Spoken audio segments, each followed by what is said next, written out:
Stai foarte frumoasă.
Capra voastră nu e moartă, ci e leșinată.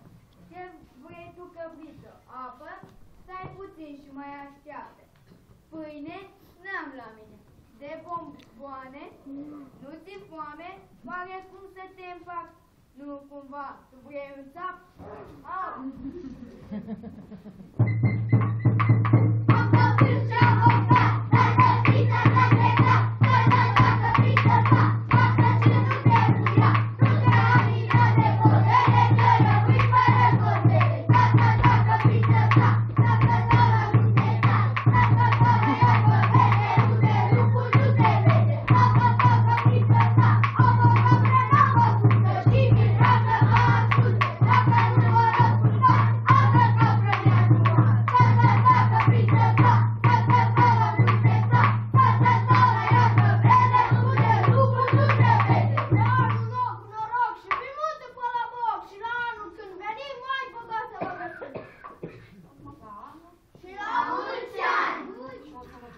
Pentru momentul de limbă engleză. Lăsăm capul asociat.